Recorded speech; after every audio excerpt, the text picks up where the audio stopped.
Guys, welcome back to another Grow Your BNB video. So if you don't know me, my name is Piers. Let me take you through a special video today.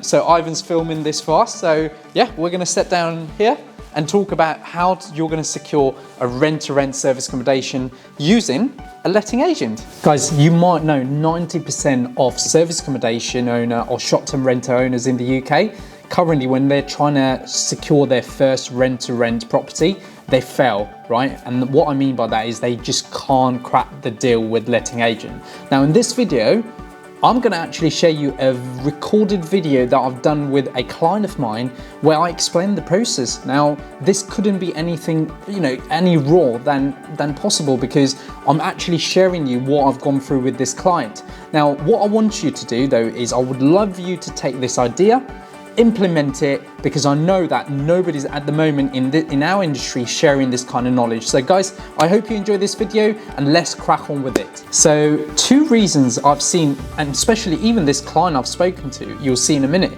right? Two reasons why you guys fail while getting a deal is you think deal and you think property.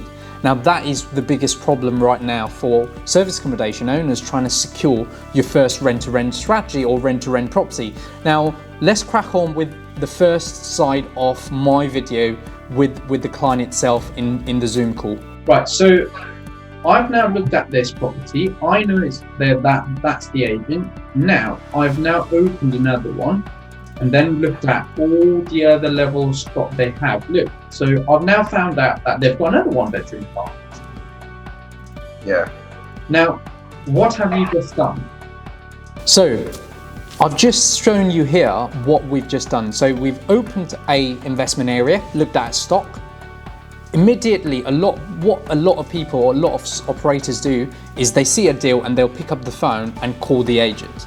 Now, what you haven't done is you haven't looked at what other stock has that specific agent got. Now, what I've just shown this client of mine is it's not about just knowing that specific property on the search, but automatically I know what the agent, who the agent is, and I've now opened another tab to be able to understand all the other stock that they might potentially have. So when we're calling, we're not calling for one specific deal, we're just understanding their portfolio. By doing this. So you can actually see the level of stock that they're getting in. Yeah, that's one. And they have available. You've opened your conversation for two properties rather than one. Right. Yeah. So all of a sudden now you've multiplied your opportunity, haven't you? Yeah. Because this is how it's going to go. Right, now think about relationship building. When I said to you about relationship. So let's talk about relationship here. Now what I've done here is I've shown you why I'm not going there for that specific property.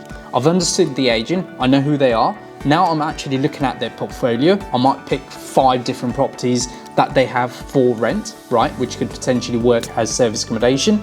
So now I'm thinking about relationship building.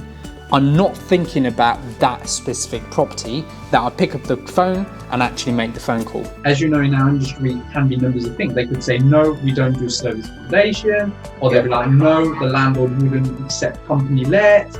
Right, there's numbers of challenges you go through. Now, imagine this way, the challenges they offer you on that property. So in Cumberland Street, if they say, oh no, the landlord wouldn't do it, or the agent might say, oh, the lease would not allow it, or whatever they say they wouldn't do it.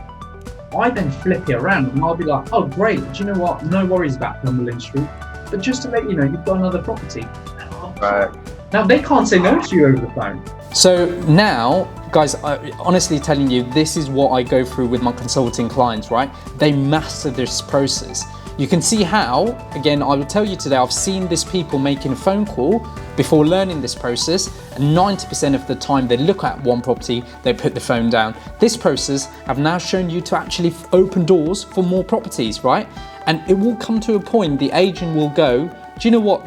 Actually, I might have to speak to a landlord, and that is where you open a follow-up process. Two things, like I said to you, relationship on the deal, about how you're going to build relationship with one person in that estate agent, one thing. Yeah. The second thing is, how do you then create a follow-up process? Right. So guys, the two major things you've seen from this video, look, I can go on and on this video, but this is kind of a nutshell of giving you the best advice ever.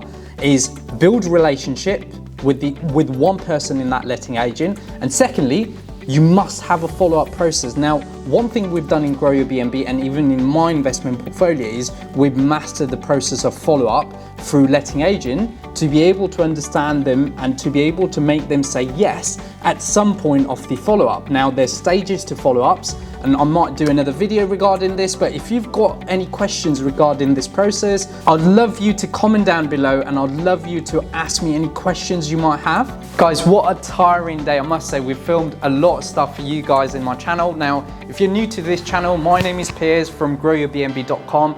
We've done so much videos for you guys to learn about short-term rental business and service accommodation business. But for now, guys, I think I've enjoyed doing this video, and make sure you like, subscribe and share this channel. Thank you so much for watching.